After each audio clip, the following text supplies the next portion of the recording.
Para terminar este foro, quiero presentarles nuestro siguiente conferencista, es el doctor Abel Mauro Gibert Sánchez, y nos expondrá el tema Perspectivas económicas de la economía mexicana ante el triunfo de Donald Trump.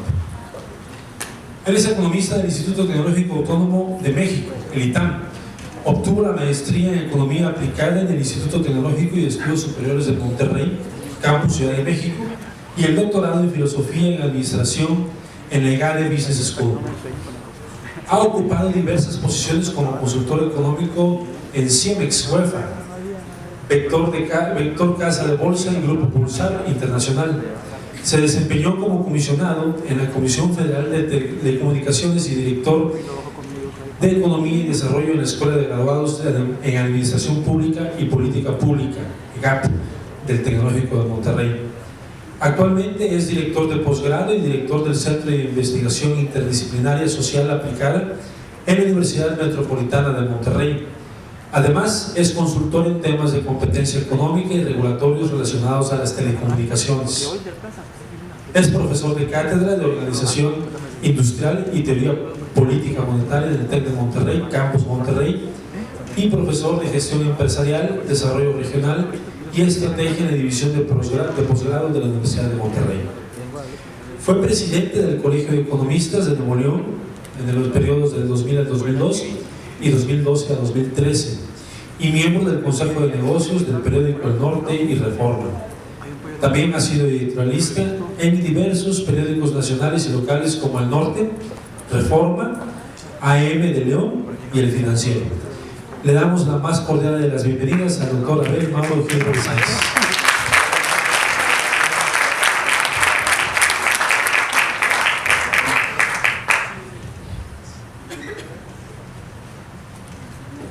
¿Qué tal? Buenas tardes, tengan todos ustedes. Gracias por la invitación de estar y compartir un tema que nos preocupa y que hay que buscar alguna oportunidad. Yo creo que los jóvenes tienen la llave para que no vuelva a suceder. Vamos a ver algunas cosas interesantes al respecto. Me voy a enfocar sobre todo en las perspectivas económicas que obviamente cambiaron a partir del 8 de noviembre, más o menos como a las 9 de la noche, ¿no? Todo el mundo pensaba que iba a ganar, pensamos que iba a ganar Hillary Clinton, y de repente, igual como pasó con el Brexit, empezaron a caer los votos, a contarse, y empezó a hacer otra historia, ¿no? Y realmente yo creo que no estábamos preparados para eso. Lo que les voy a platicar, en primer lugar, es cómo fue como México pasó a estar en el centro del debate en las elecciones de Estados Unidos, sin deberlas, sin tenerlas, ahora sí, nosotros estábamos muy tranquilos aquí en México, y de repente nos agarraron de piñata todos los candidatos demócratas, republicanos, ¿no? Y todo lo que iban endureciendo era ver quién le pegaba más fuerte a México, quién le pegaba más fuerte contra México, en temas de migración, en temas de comercio, y de repente nos convertimos en un centro del debate. Entonces, en ese sentido, después de las elecciones, ¿cómo es que nos afecta a la economía? Pues, la economía, el resultado de las elecciones en Estados Unidos, que obviamente ahorita lo voy a comentar, ¿no? Pero no quiero quedarme nada más con la parte negativa. Realmente yo creo que en México hemos hecho muchas cosas positivas, y lo que quiero platicar es sobre las fortalezas que tenemos para resistir un choque externo de esa magnitud, ¿no? El señor Trump no es cualquier cosa, y es un choque muy fuerte. Vamos a ver cómo es como el Titanic, ¿no? Le pegaron a la parte de abajo del barco, ¿no? Vamos a ver qué tan fuerte está el barco, o si se nos hunde muy rápido, ¿no? Lo que vamos a ver ahorita. Vamos a ver también cuando coincide exactamente que son las elecciones, son los resultados, y que es que el gobierno entrega su programa económico, ¿no?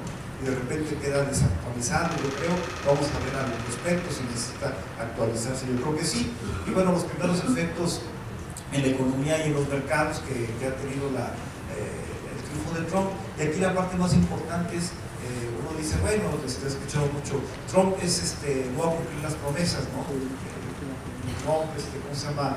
Va a llegar, y como hacen todos los candidatos que luego son gobernadores, son presidentes, tenemos muchos ejemplos, aquí no muy lejos, ¿verdad?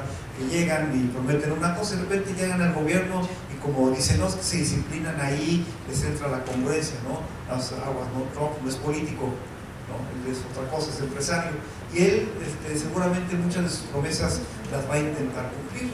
De hecho, Trump es presidente y ya ha estado haciendo algunas cosas que interesantes al respecto, ¿no? Aquí me voy a basar en algunos datos que yo quiero compartir con ustedes.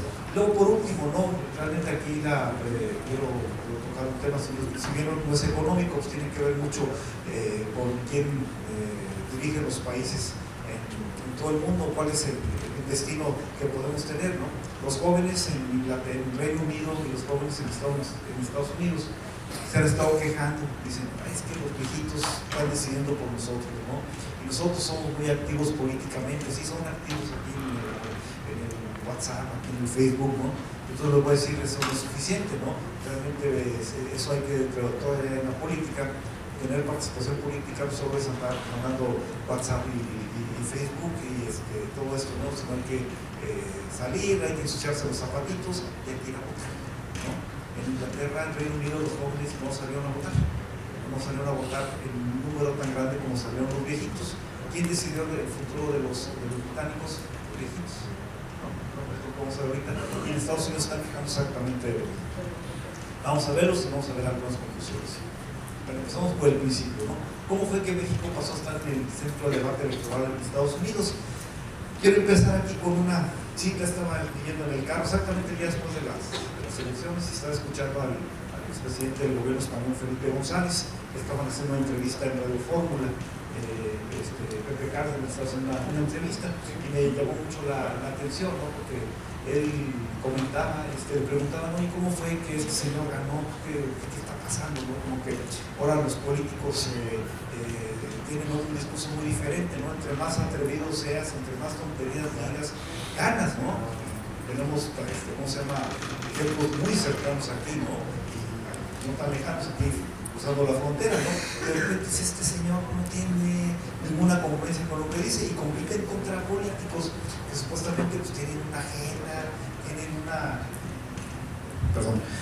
agenda, tienen una estructura, tienen inclusive mucha preparación política, ¿no? Y no conectan con la gente. Entonces le preguntan al presidente González, oye, ¿qué pasa, no? Y lo que él dice, los políticos ahora buscan conectar con los electores a través de lo que se llama la psicopolítica, ¿no? Esto es que buscan explotar sus emociones, no la parte racional, la parte emocional. Y Trump siguió los consejos, decía Felipe González, siguió los consejos de un intelectual francés llamado Renaud. Yo creo que ni lo leyó, ¿verdad? Ni sabe quién es, ¿verdad? Pero bueno, dice, seguramente siguió los consejos de este señor francés. Él decía que para construir una nación era necesario dos cosas, ¿no? La primera de ellas es mentir sobre su propia historia para enaltecerla. Ahorita les voy a dar muchos ejemplos del discurso de Trump, que es lo más mentiroso y es lo más falso, y no tiene ninguna lógica económica. Yo soy economista, el señor va a quebrar Estados Unidos y puede quebrar el mundo con mentiras, pero se construyó esa historia, ¿no? Y luego hay un punto importante, dice, búscate un enemigo. Búscate un enemigo lo más cercano posible, ¿no? Y les gustamos nosotros, como que volteo para el sur, pues ahí están los mexicanos, ¿no? Entonces ya tenemos a su enemigo, ¿no? Entonces las emociones en realidad no dan lugar a un programa de gobierno, ¿no? Pero eso no importa, la gente no está buscando un programa de gobierno racional. Lo que la gente está buscando es argumentar, conectar con una parte de la sociedad que siempre está descontenta, y eso es cierto.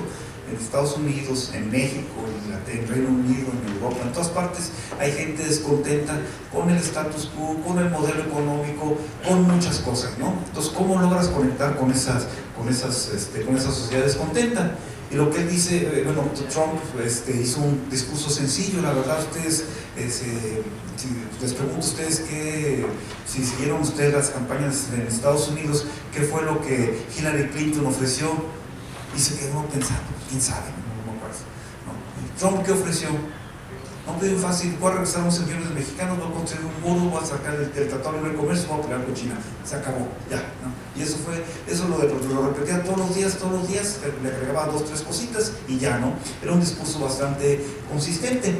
Entonces, hay una cosa que se llama, que dicen del cerebro, ¿no? Yo soy economista, no psicólogo, pero me gustó esta parte que dicen que tenemos un cerebro de 3 partes, ¿no?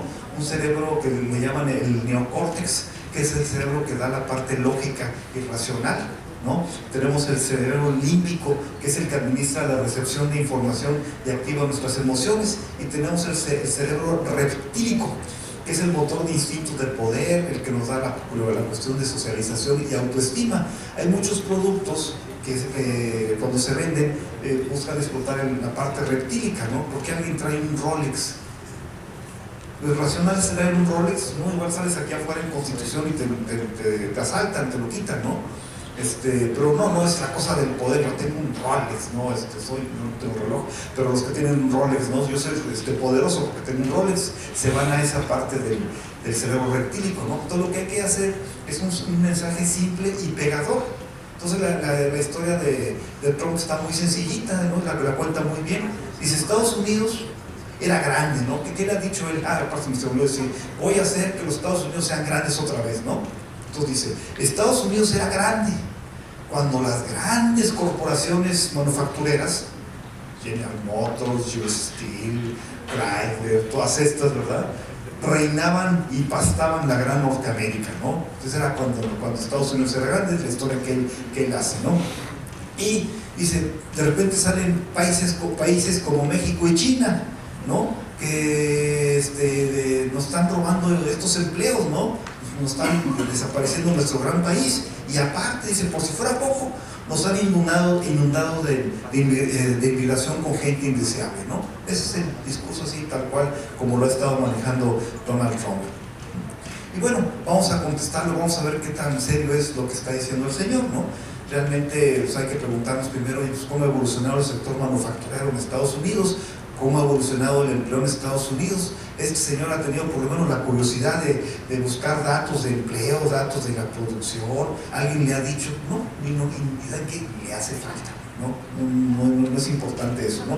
Por eso es muy difícil, digamos, tener un debate serio. De hecho lo han tratado de tener muchos economistas, premios Nobel en Estados Unidos, no han tenido éxito. ¿Pero por qué? Y les paso unos datos, ¿no? Efectivamente, ¿no? Tiene razón.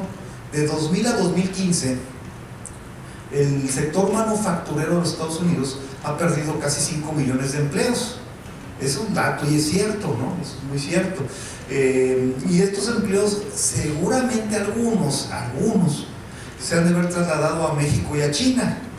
Muchas fábricas que tenemos aquí, que están en Guanajuato, que están en Querétaro, que están en San Luis Potosí, en Chihuahua, en Vietnam, en China, en muchas partes. Pues sí es cierto, ¿no?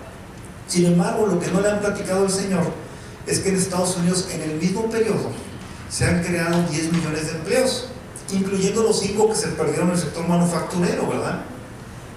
Entonces, ¿dónde se han generado esos empleos? Pues, bueno, casi 7 millones se han creado en el sector educación y salud, 3 en el sector turístico, otros 3 millones en el sector de servicios profesionales y a negocios, ¿no? ¿Qué es lo que ha pasado en Estados Unidos? En realidad le ha pasado lo que le ha pasado a todas las economías desarrolladas, inclusive a los estados. Un estado como Nuevo León, antes era manufacturero, ahorita somos de servicios, no somos manufactureros, no somos más tan manufactureros como antes, ¿no? La manufactura se está yendo a otros lugares, eso es lo más natural, ¿verdad?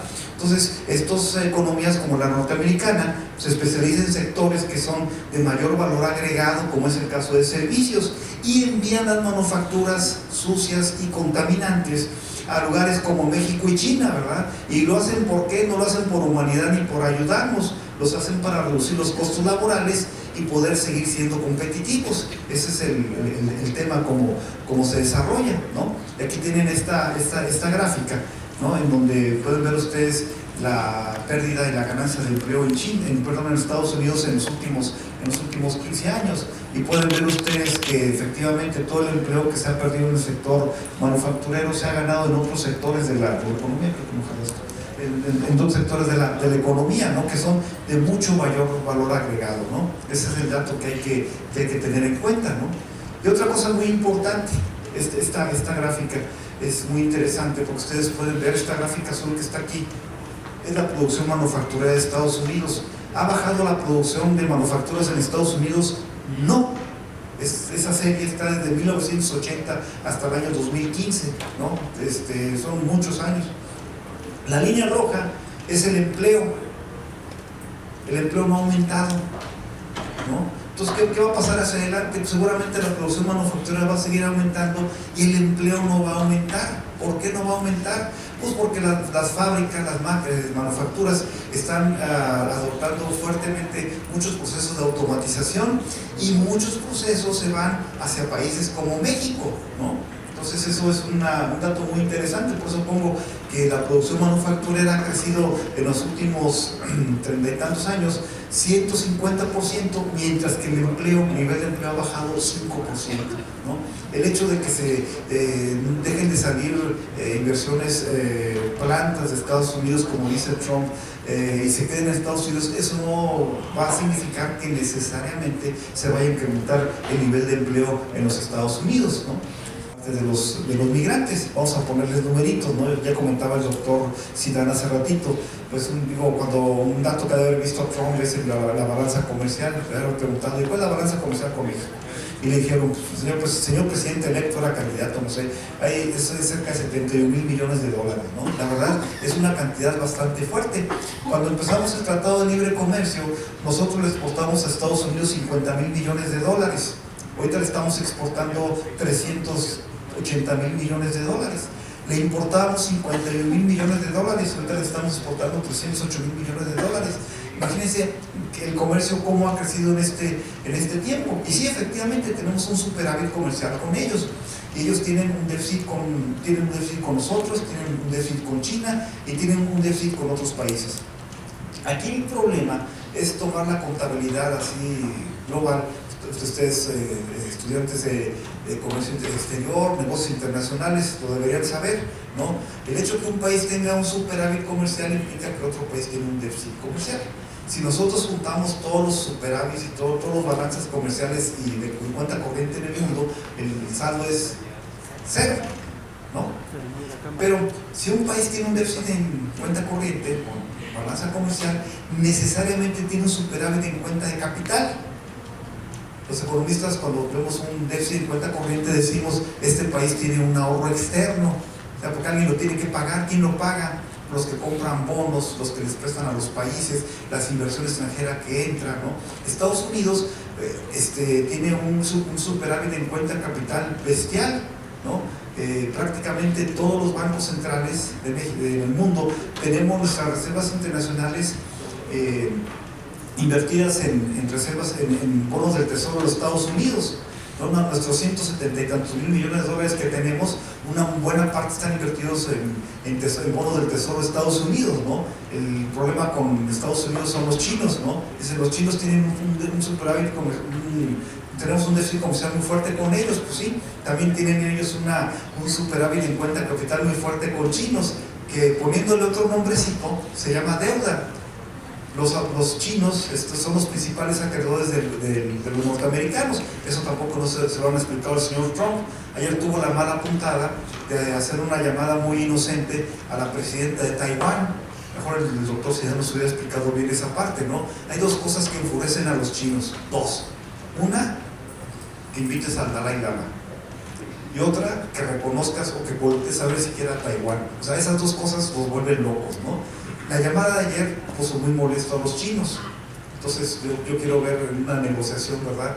De alguien que le debes un poquito más de 2 trillones de dólares, cómo vas a negociar con ellos, ¿no? Va a estar muy interesante esa parte, ¿no? Pero bueno, esta es una parte muy importante, ¿no? Realmente el Tratado de Libre Comercio para México ha significado una fuente de crecimiento, no solo en divisas, no solo en comercio, sino también en inversión y también en innovación y en otros efectos positivos que ha traído sobre la economía mexicana. Uno muy importante es de certidumbre. En el Tratado de Libre Comercio en México, cuando nos preguntan ¿por qué México no crece? ¿No? A ver, tú economista, dime, ¿por qué México no crece? Los economistas no sirven para nada porque nunca hacen crecer un país, ¿no?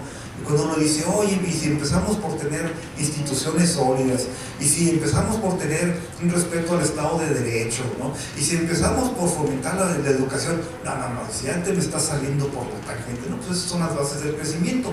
Un punto importante que hizo el Tratado de Libre Comercio fue poner reglas claras en México, que no teníamos, ¿no? En otras cosas tampoco tenemos, pero digamos en ese punto sí lo tenemos, ¿no? Ese es uno de los puntos que hay que destacar, que es muy importante, ¿no? Y cuando hablamos del Tratado de Libre Comercio, ustedes han escuchado mucho que el señor Trump dice que lo va a revisar. Dice, voy a revisar el Tratado de Libre Comercio, no me gusta, lo voy a revisar. más, y los voy a poner a rodillas, y si no negocian, lo cancelo, ¿no? Yo le pregunto al señor Trump, perfecto señor Trump, dígame, de los 8 secciones, 22 capítulos y 2.206 artículos, ¿cuál no le gusta? ¿Ya lo leyó? ¿Ustedes creen que haya leído el Tratado de Libre Comercio? Ni la portada, yo creo que la ha visto, ¿no? Entonces, bueno, va a estar muy interesante que nos diga, oye, a ver, en este punto, ¿qué no te gusta? He escuchado ya al gobierno mexicano que ha dicho, bueno, dice, lo vamos a modernizar. ¿Qué es modernizar, no? Ese tratado en México se tardó 3 años en negociarlo, y aparte negocias, no es el gobierno el que negocia, porque negocia sectores, entonces todos los sectores, empresarios, todo el mundo se pone a negociar. ¿Y qué es negociación? Ya lo explicó el doctor Sinal, es yo quiero esto, tú quieres esto, ¿a dónde llegamos? ¿No? Nos tardamos mucho en llegar a un punto. Si lo queremos abrir, es como ahorita lo que tenemos es una cosa imperfecta del cubo de Kubrick. ¿Se han visto el cubo de Kubrick, no? ¿Alguno de ustedes ha hecho el cubo de Kubrick? ¿Sí? Bueno, yo no he podido hacerlo, pero mi hija y mi hijo sí lo han hecho, yo no. Pero bueno, te quedan todos los colores de un lado, ¿no? Y si le mueves tantito, ¿qué pasa? Ya sé, ya no, Javi, ¿no? Más o menos es esto, ¿no? Es una cosa muy delicada. Aquí en México hay mucha gente que le quiere meter mano al Tratado de Libre Comercio, y en Estados Unidos ahí también, pues hay que ver exactamente a qué le queremos meter, ¿no? Porque, digamos, son los temas generales que hay en el Tratado de Libre Comercio: la parte de comercio de bienes, de barreras técnicas al comercio, protección a la inversión extranjera, protección a la inversión intelectual, facilitación de acceso para visitantes de negocios, acceso a compras del sector público, reglas de origen. A ver, ¿a qué le vamos a meter? Realmente es una cosa muy compleja, ¿verdad? De ver qué es lo que se le quiere meter de mano al Tratado de Libre Comercio. Con relación al otro punto que es muy preocupante, pues es el tema de las remesas. A final de cuentas, nuestros paisanos a México pues mandan mucho dinero, nosotros mandamos gente, ellos mandan dinero. ¿Saben ustedes más o menos cuánto dinero mandan los paisanos aquí a México? ¿Una idea? ¿Cuánto? ¿100 millones? ¿Alguien nada más? ¿Cuánto? 200. Bueno, mandan 25,000 millones de dólares al año, más de lo que exportamos de petróleo, más de lo que entra de turismo. O sea, realmente es una cantidad bastante importante, con una ventaja, ¿no? Ese es dinero que entra directamente a las familias, lo que se mandan en giros, se mandan directamente a las familias. Ahorita que ha estado aumentando un poquito el consumo aquí en México, en parte es por el tipo de cambio, ¿no? No es lo mismo que te lleguen $300 o $500 a 15 pesos que a 20 pesos o 21 pesos, pues tienen más dólares, ¿no? Y aquí tienen pues el comportamiento de las remesas, que la verdad es una cantidad muy, muy importante, ¿no? Todavía Trump no ha decidido como qué quiere hacer con ellos. Le dijeron, oye, es mucha lana, ¿no?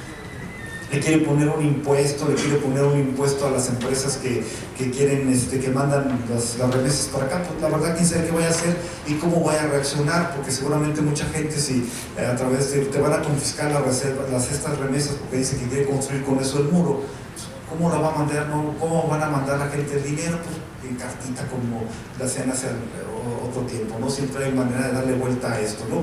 Pero no deja de ser un motivo de preocupación este tema de lo que quiera hacer en temas de migración el señor Trump, ¿no? Bueno, viéndonos a las fortalezas para resistir un choque de esta magnitud, a lo mejor no se alcanza a ver bien esta gráfica, pero yo lo que quiero explicar es aquí un poco es el blindaje que tiene la economía mexicana en este momento, ¿no? Estamos recibiendo un golpe muy fuerte, entonces vamos a ver qué tan sólido está el barco y cuánto nos aguanta el golpe, ¿no? Bueno, esto lo hice antes de que supiera que ayer el doctor Carlos que había renunciado, ¿no? Entonces como que se nos brincó del barco antes de que se hundiera, quién sabe, ¿no? Nos platicamos de eso ahora. Pero bueno, está el blindaje de la economía mexicana, por ejemplo, en la parte de la política monetaria. El doctor Carstens, que es el todavía gobernador del Banco de México, creo que hasta junio del 2017 todavía, realmente ha hecho un buen trabajo y tiene a su disposición algunos instrumentos. Por ejemplo, uno de ellos es la rapidez con la que puede modificar la política monetaria, ¿no? Y la otra es, por ejemplo, la política cambiaria flexible. Ahorita nos podemos estar quejando que el tipo de cambio está en 21 o 22 pesos, pero si hubiéramos estado en un esquema de tipo de cambio fijo, ahorita lo que nos estaríamos quejando es que nos estuviéramos quedando sin reservas, porque el Banco de México hubiera tenido que estar inyectando y al rato el resultado es exactamente el mismo. Nos quedamos sin reservas y hay que devaluar el tipo de cambio. Entonces esa parte pues, ha sido muy interesante. Y aparte que han estado endureciendo la política monetaria para que los precios no se afecten por el movimiento del tipo de cambio, ¿no? Entonces le podemos poner una palomita aquí, ¿no? Más o menos. El sector financiero es uno de los sectores que cuando hay problemas se explotan en toda la economía y tienen muchas consecuencias. De hecho, muchas de las crisis que hay en el mundo pueden ser crisis de balanza de pagos, pueden ser crisis de deuda, pueden ser crisis fiscales, o pueden ser crisis ¿cómo se llama?, de pánicos bancarios, crisis bancarias, ¿no? Aquí en México en otras ocasiones hemos tenido de las 4 simultáneamente, ¿no? Ahorita en este momento podemos decir que tenemos un sector financiero sólido, bien capitalizado, con un bajo nivel de morosidad. Tampoco hay un problema, no le podemos poner palomita aquí. En la parte de las reservas internacionales, ahorita en México tenemos 175 mil millones de dólares de reservas, más aparte tenemos una línea con el fondo por casi 80 mil millones de dólares. ¿Para qué nos sirve eso? Nada más quitando lo del Fondo Monetario, ¿no? Si ustedes quieren comprar dólares ahorita, ¿qué necesitan? Necesitan pesos, ¿no? Los pesos, ¿cuántos pesos traen ahorita en la bolsa? ¿Cuántos traen todos los pesos en la bolsa? Bien poquito, ¿no? Y no me alcanza ni para medio dólar, ¿no? Pero entonces, si yo quiero comprar dólares, pues tengo que hacer líquido algún instrumento o algún bien, ¿no? Puedo ir al banco y saco mi dinero, ¿no? O tengo un CETE, lo vendo, o tengo una acción, la quiero vender, pero para eso necesito que haya liquidez, ¿no? Tengo una casa, quiero vender mi casa y la quiero cambiar en dólares, pues es un proceso que no es tan fácil. Por eso si todo el dinero que hay ahorita, que tenemos en circulación, todos los mexicanos, todo el dinero que tenemos en la bolsa, fuéramos ahorita al mercado cambiario y compráramos dólares, no representan ni la tercera parte de las reservas internacionales, ¿no? O sea, está sobradito, ¿no? Digo, pues, si hacemos todo eso ahorita, seguramente el tipo de cambio se ve bastante arribita, ¿no? Pero no creo que nadie lo vaya a hacer porque ya compramos todos los dólares que queríamos, pero mañana hay que pagar la luz, hay que pagar la gasolina y esos pesitos, ¿no? Por eso no es tan fácil. Y tenemos otras. Por ejemplo, tenemos para 6 meses de importaciones, está protegida también toda la inversión de extranjeros que hay en México, entonces tampoco por ahí no hay problema, ¿no? Oye, ¿y cómo andamos en amortizaciones de la deuda? Para el año que entra se deben 13 mil millones de dólares que hay que pagar y para el año 2018 19 mil millones de dólares. Tampoco es problema por por los ahorros y otras cosas que tiene el gobierno federal y el sector privado, tampoco hay problema. El único problema aquí sería por la parte fiscal, donde tenemos un déficit público que ha estado creciendo en esta administración de Peña Nieto, ha estado creciendo mucho, la deuda ha estado creciendo mucho y de por sí las finanzas públicas tienen un problema estructural, ¿no? Porque somos poca gente la que pagamos impuestos y el gasto público se ajusta al alza cuando suben los ingresos, pero nunca se ajusta a la baja cuando bajan los ingresos, ¿no? Y entonces ese tiene un problema bastante fuerte, aparte agreguen el problema de las pensiones, otro, es ahí donde tenemos un foco rojo. Pero así en términos generales podríamos decir que el barco todavía por lo menos puede aguantar para el 2017 y algo para el 2018, ¿no? Todavía nos aguantan, ¿no? Podemos aguantar este tema, ¿no? El otro punto que yo les comentaba es sobre las elecciones, sobre el programa económico. El día de las elecciones, no sé si ustedes estaban siguiendo minuto a minuto la evolución de las elecciones. Ahí por las 12 de la noche del 8 de noviembre salió un Twitter de la Secretaría de Hacienda, ¿no? Donde decía: a las 7 de la mañana vamos a dar un anuncio del gobernador del Banco de México y el secretario de Hacienda, ¿no? Todo el mundo, a las 12 de la noche, ¿qué van a anunciar, no? Van a anunciar un cambio en el programa económico, algo serio, ¿no? Llegaron a las 7 de la mañana y ya platicaba aquí el doctor Zidane, dada la cultura mexicana, a las 7 de la mañana no empezó la conferencia de prensa, ¿no? Los que estábamos ahí pendientes, tuvimos oportunidad de tomarnos otro café. Ya como a las 7:20 se apareció el doctor Cartes y el doctor Miss y anunciaron que no había anuncio, ¿no? Que estábamos muy bien, que no pasaban antes. Se veía más preocupado sería el doctor Carstens, pero el secretario me dijo, no, estamos muy bien, estamos muy sólidos, no vamos a cambiar nada, ¿no? Ese es el anuncio que queremos decir. Obviamente pues, ese anuncio pues, que causó mucha inquietud, ¿no? El único que dio a entender algo que iba a ser un ajuste fue el gobernador del Banco de México, que efectivamente después el día 17 de noviembre, en la reunión programada que tiene la Junta de Gobierno, elevaron una tasa de referencia medio puntito, ¿no? ¿Y qué fue lo que pasó ese día, no? Esta es la gráfica que estaba yo siguiendo, así como estaba siguiendo cómo Trump iba acumulando votos, estaba viendo también cómo iba evolucionando el tipo de cambio. Fíjate, bien curioso. Está por día, ¿no? Aquí está cuando empezaron las elecciones, digo, el conteo, y empieza se fue al cielo el tipo de cambio, ¿no? Tuvo un incremento bastante fuerte, 13%, y también al otro día la bolsa retrocedió casi 7% y todavía no se recupera, ¿no? Esos son los dos impactos que vimos en el mercado. Una cosa que me llamó mucho la atención fue, al final de cuentas, por la bolsa y el impacto va a ser en empresas, etcétera. ¿A cuáles le pegó? Pues no había mucho misterio al respecto. Obviamente a las exportadoras, ¿no? Alfa, Cemex, G-Carso, Nemac, ¿no? Les pegó muy fuerte. No sé si les llama la atención de unas empresas que están ahí. ¿Por qué les pegó lo de Trump? Está Chedraui, está FAMSA, está Soriana, está, inclusive me faltó poner aquí Walmart, por la parte de las remesas. O sea, las otras empresas tienen lógica, ¿no? Porque el problema que pueda haber de que cierran el comercio, etcétera, ¿no? Pero las otras, bueno, están anticipando que si puede haber una caída en las remesas, pues puede afectar directamente a las empresas comerciales. Y aquí está el resultado. Se tiene Soriana y FAMSA, ¿no? Chedraui. Y bueno, también me llamó la atención que de todas las que les afectó están el banco de Slim Bursa y los bancos de aquí del norte, ¿no? Banorte y Jefe Regio, que fueron los que más le afectaron, porque se prevé que el impacto fuerte pueda ser aquí en la economía del norte principalmente, ¿no? Donde puede afectar lo del Tratado de Libre Comercio.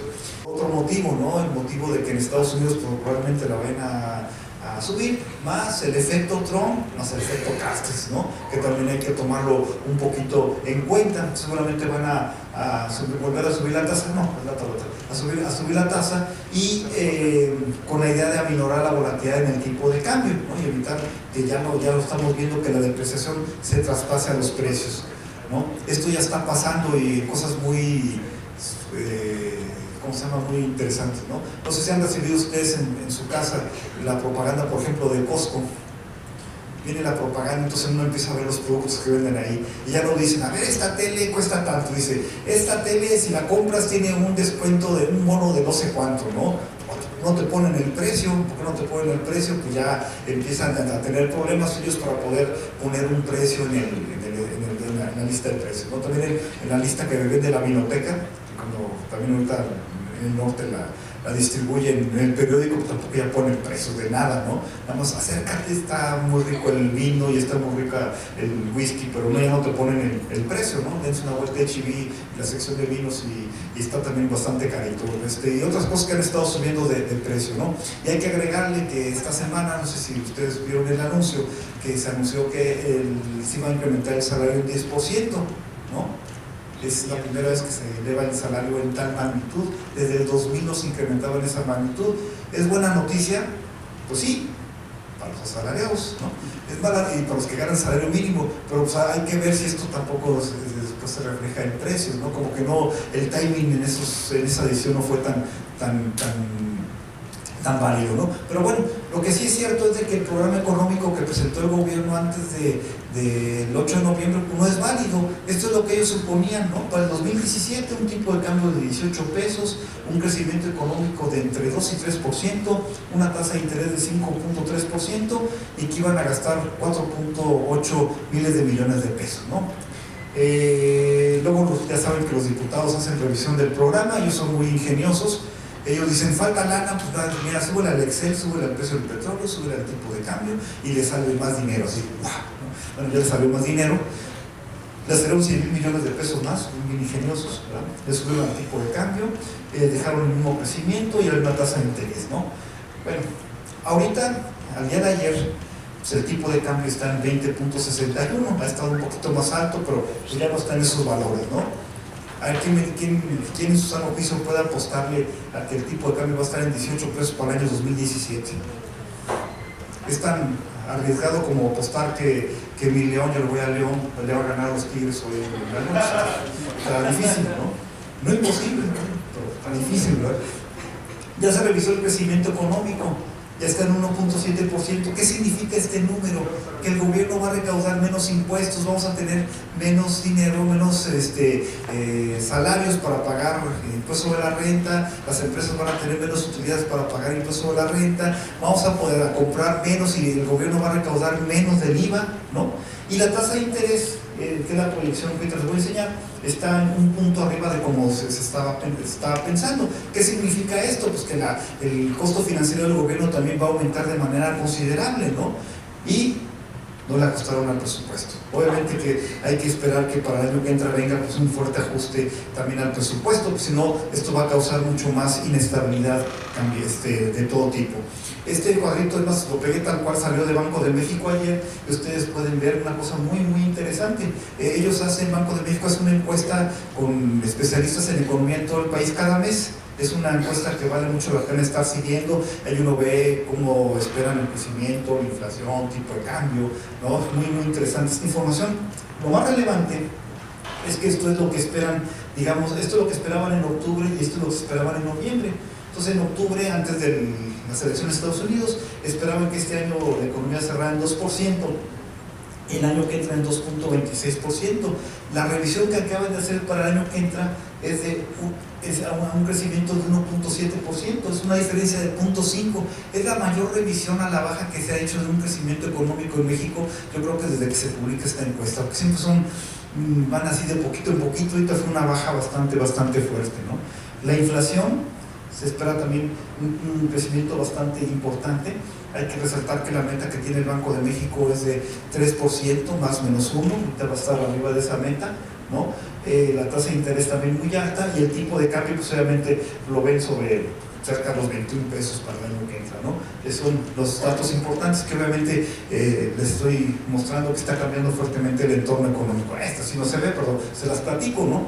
Aquí, dentro de esa misma encuesta, van preguntándole a todos los analistas y expertos en economía y saber cuál es tu principal preocupación ahorita, ¿no? Entonces, los temas son debilidad del mercado externo, incertidumbre cambiaria, plataforma del petróleo, contracción, debilidad del mercado interno, incertidumbre política interna. Si les preguntara a ustedes cuál es la principal preocupación para el año que entra, ¿qué dirían ustedes?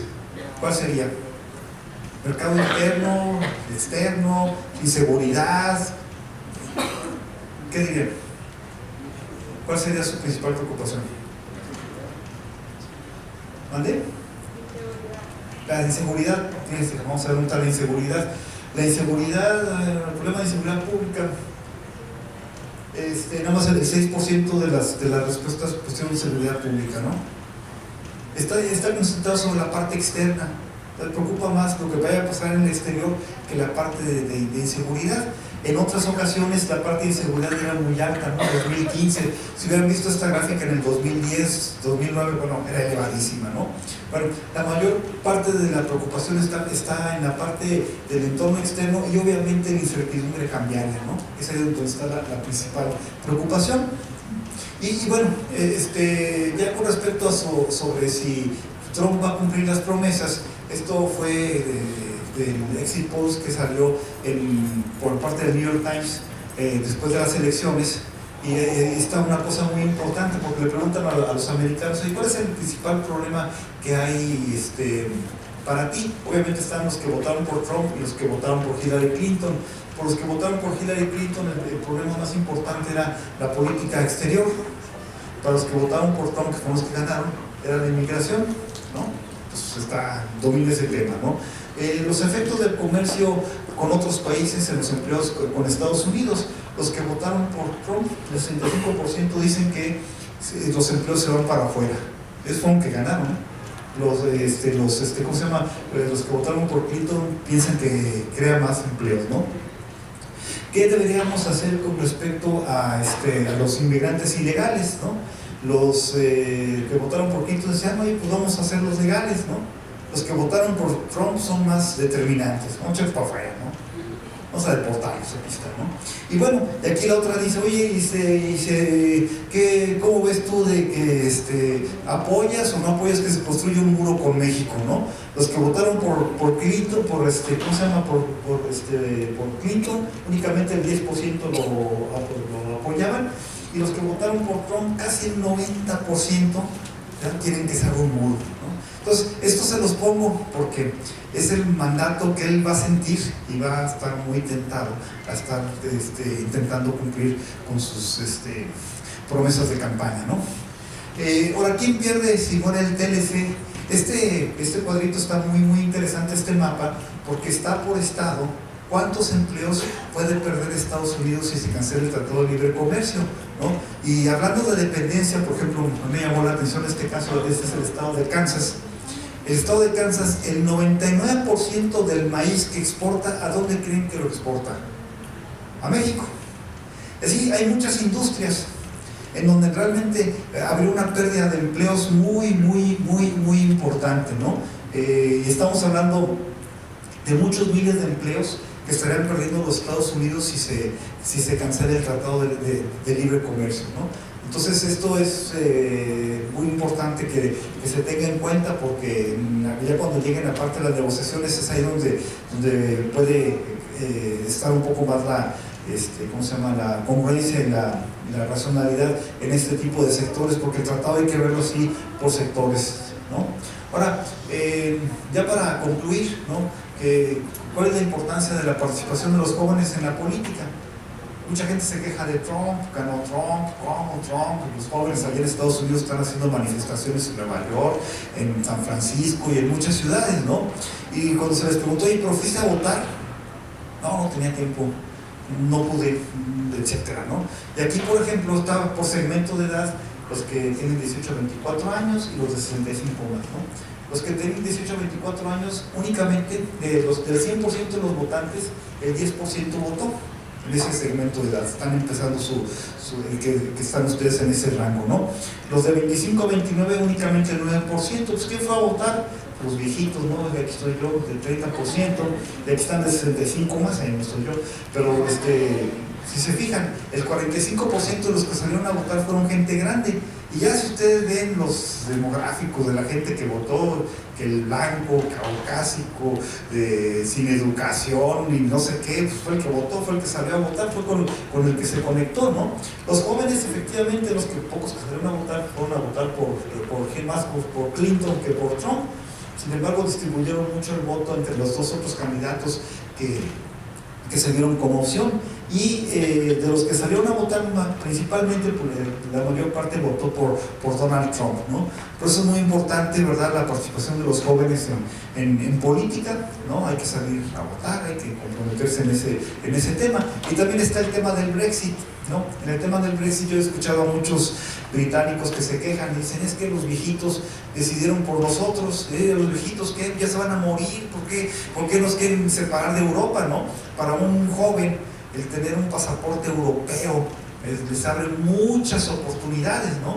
Dicen, y estos viejitos que se van a morir no duran mucho, nos están quitando ese derecho. Bueno, si bien votaron el 64% de los jóvenes que tenían derecho a votar, de 18 a 24 años en el Reino Unido, los viejitos fueron los que inclinaron la balanza a favor del Brexit, ya que ellos salieron a votar el 74% de los que tienen 55 a 64, y el 90%, no tienen nada que hacer los viejitos, ¿no?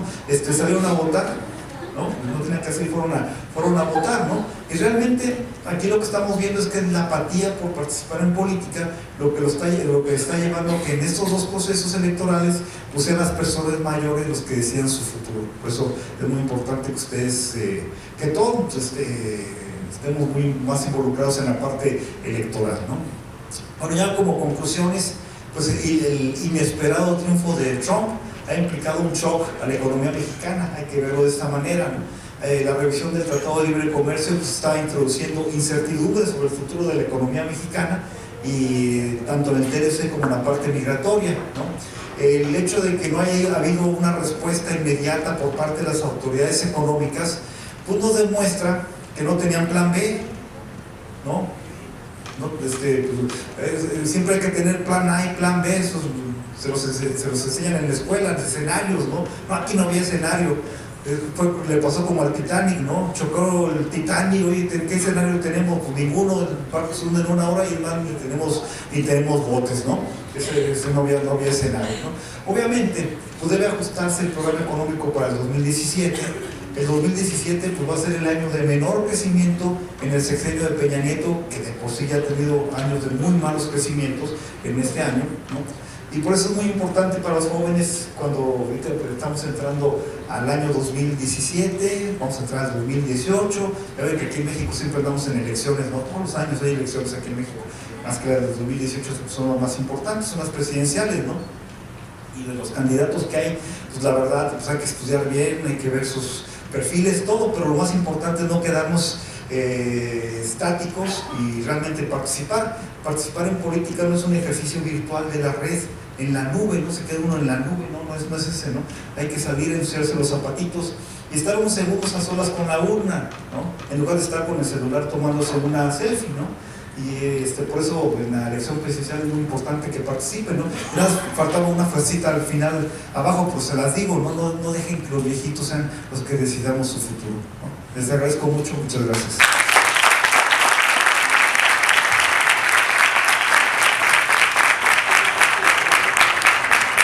Agradecemos al doctor Abel Mauro Gil Sánchez por su ponencia. Tenemos espacio para 2 preguntas y empezamos a cerrar el tema del foro. ¿Alguien quiere hacer una pregunta? Ya nos falta azúcar, ya hace hambre, ¿verdad? Espero que nadie quede espantado. ¿Preguntas? ¿Alguien quiere preguntar? Participen porque justamente ese es el tema, que los viejitos estamos decidiendo.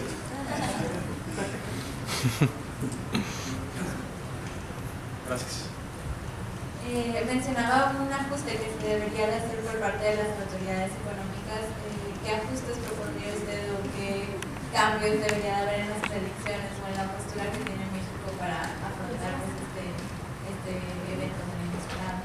Claro, desde el punto de vista monetario, pues solamente se va a tener que seguir ajustando la política monetaria y que tener que seguir subiendo la tasa de interés por parte del Banco Central para quitarle volatilidad al tipo de cambio y que haya problemas de precios. En la parte fiscal, obviamente que el presupuesto como está planteado ya no alcanza. Imagínate, por ejemplo, el año que entra ustedes están haciendo su presupuesto para el año que entra y pasa algo, una empresa no le bajan el precio o va a vender menos, pues obviamente no puede decir voy a seguir gastando lo mismo, ¿no? Entonces ahí el gobierno pues, tiene que hacer un esfuerzo muy fuerte para ajustar y hacer muy eficiente el gasto público. Esos 4.9 billones que se van a gastar es mucho dinero, es mucho dinero. Si se gasta bien, si se gasta sin corrupción, pues obviamente puede tener un efecto de crecimiento mucho más importante para nosotros sin que nos tengan que subir los impuestos, porque la otra, para ellos lo más fácil es, no nos alcanzó el dinero, vamos a subirle los impuestos, ¿no? Por ejemplo, aquí en el Estado andan inventando ya hasta ponerle el impuesto a los perros, ¿no? La pararon, ¿no? Por cierto, pero ya andaban inventando eso, ¿no?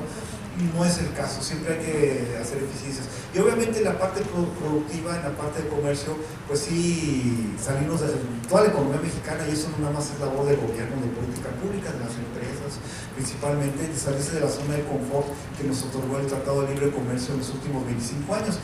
La verdad, uno me dice, pues qué tonto México que siempre ha dependido de Estados Unidos. No, ¿cuál tonto? Pues si usted es el mercado más grande, lo tenemos aquí, luego lo tenemos que aprovechar, ¿no? Decía don Porfirio Díaz que México tan cerca de los Estados Unidos y tan lejos de Dios. Decía un primer ministro israelí, dice, pobre Israel, tan lejos de los Estados Unidos y tan cerca de Dios, pues ya que están ahí, saben que todos están lejos, peleándose, ¿no? Realmente es una oportunidad tenerlos ahí, una amenaza, pero es una oportunidad y hay que aprovecharlo. Pero sí, lo que comentaba el doctor Zidane me gustó mucho, que decía hay que buscar y ir a otros mercados y entendiendo las culturas, ¿no? Realmente de lo que producimos en México, eso de los melones está buenísimo. Hay que ser innovadores, hay que trabajar. Existen oportunidades en todo el mundo, vimos que hasta las ratas pueden ser negocio, nada más hay que encontrar una forma de poder comercializarlas, exportarlas, llevarlas a otros lados. Muchas gracias a todos, muy buenas tardes.